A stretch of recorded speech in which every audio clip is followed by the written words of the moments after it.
Pak Anies Baswedan seringkali menyebutkan kata kesejahteraan dalam jawaban maupun pemaparannya.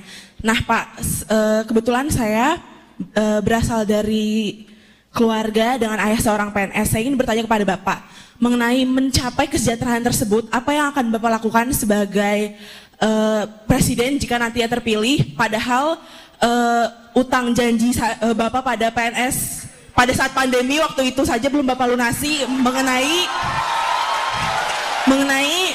pinjaman gaji para PNS yang Bapak gunakan untuk menangani pandemi pada saat itu.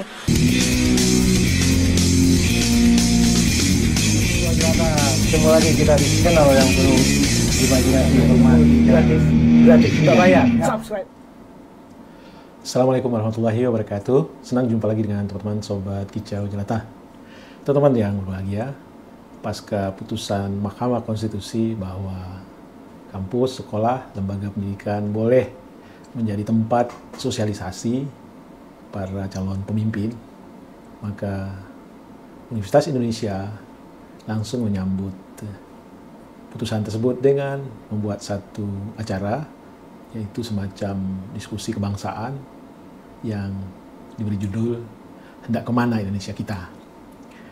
Diskusi ini dihadiri oleh calon presiden Anies Baswedan dengan membawakan pidato kebangsaan. Ini sungguh suatu kemewahan bagi kita sebagai seorang pemilih.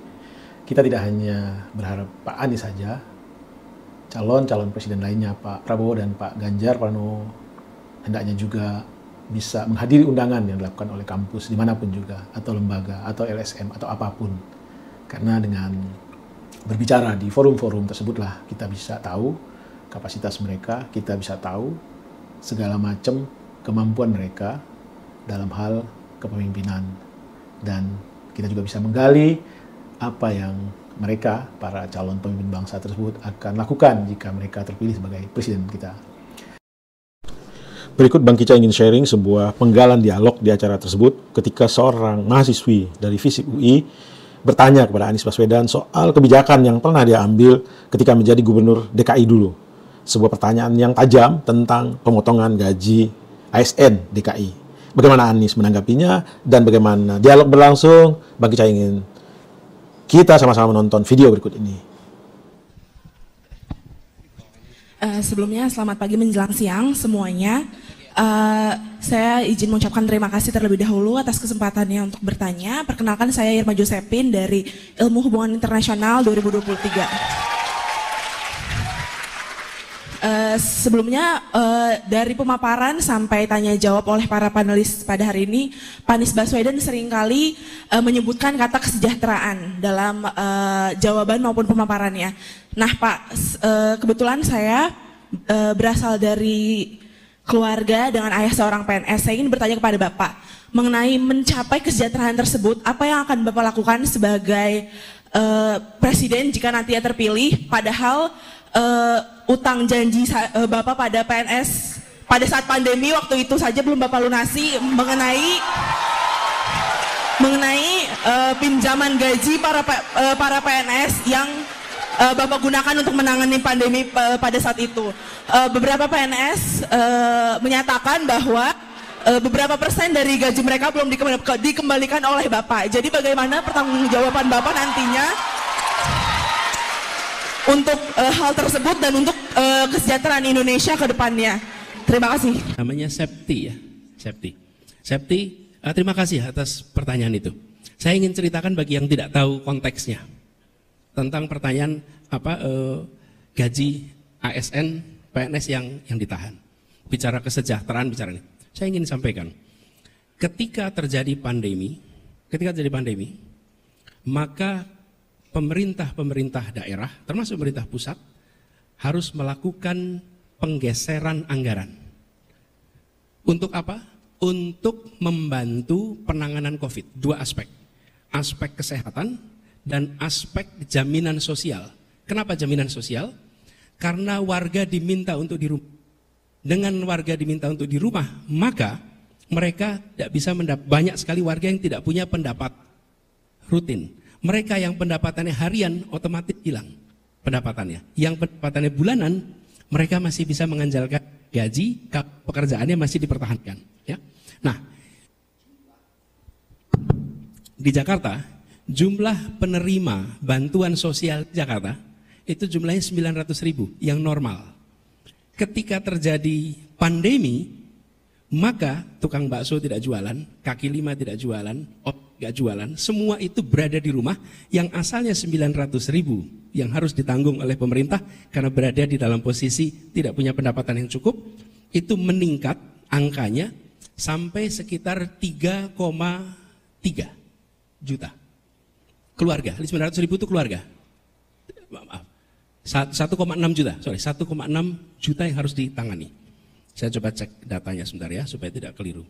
Jadi, ketika kemudian jumlahnya melonjak,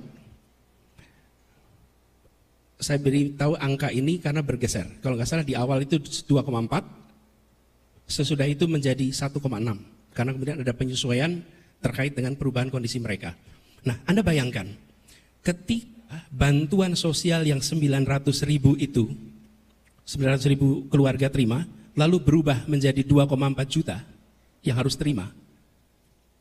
Itu artinya 2/3 penduduk Jakarta harus diberi uang oleh pemerintah, harus diberi bantuan sembako oleh pemerintah. Oke. Jadi saya sebagai gubernur pada waktu itu mengumpulkan ASN dan saya membuat rekaman, kalau boleh Bung ke BEM dan itu saya berikan nanti link rekaman, Anda lihat rekamannya. Pada waktu itu saya berbicara pada seluruh ASN. Sekarang ini ada uang nilainya 1,6 triliun, mau dipakai untuk 60.000 ASN atau mau dipakai untuk menghidupi 2,4 juta keluarga di seluruh Jakarta. Itu TKD-nya, tunjangan kinerja daerah. Jadi saya katakan pada ASN, kami teruskan uang ini pada Anda dan diterima oleh 60.000 ASN. Atau Anda hibahkan uang ini kepada warga Jakarta dan beritahu anak istri, suami, bahwa uang itu bukan diberikan untuk pemerintah, uang itu diberikan pada tetangga Anda yang hari ini tidak punya pendapatan karena mereka terdampak oleh pandemi. Kabari pada mereka. Kabarkan pada mereka bahwa ini adalah bantuan sosial dari Anda untuk mereka. Jadi ini bukan uang potongan, bukan dipotong untuk kredit, bukan. Ini adalah Anda diminta untuk mengurangi dan bukan gajinya, tapi tunjangan kinerjanya. Dan di Jakarta, tunjangan itu cukup besar. Jadi kalau Anda masuk ke Jakarta, itu fresh graduate, nilainya bisa 19 juta. Bisa lebih tinggi daripada perusahaan-perusahaan lain. Apa? Kita membutuhkan bantuan ini untuk memberikan, karena kita nggak. Jadi dibagi dua. 25% dihibahkan, 25% ditahan, dan dikembalikan ketika anggaran kita sudah kembali. Oke? Jadi 25% itu hibah, memang diberikan. Potongnya 50%.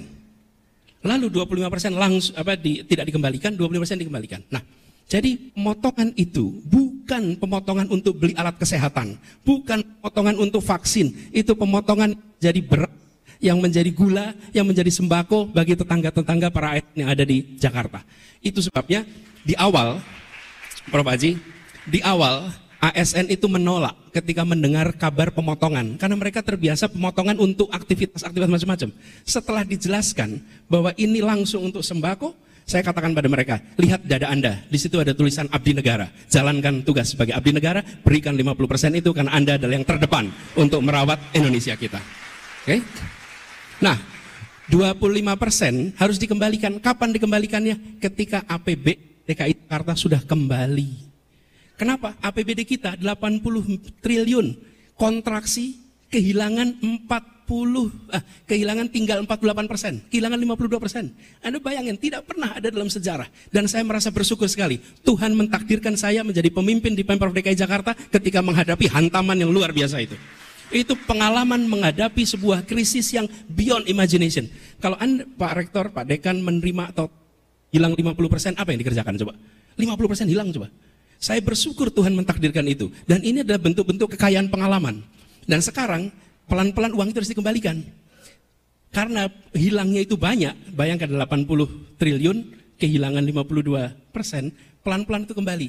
Jadi bagi ASN yang hari ini belum terima, it's a matter of time uang itu akan dikembalikan. Begitu APBD-nya kembali, uang itu dikembalikan. Tapi ingatlah bahwa uang itu dikembalikan semata-mata karena dulu dipakai untuk menghidupi tetangga Anda yang tidak bisa makan, tidak cukup pendapatan karena terdampak oleh COVID. Itu ceritanya.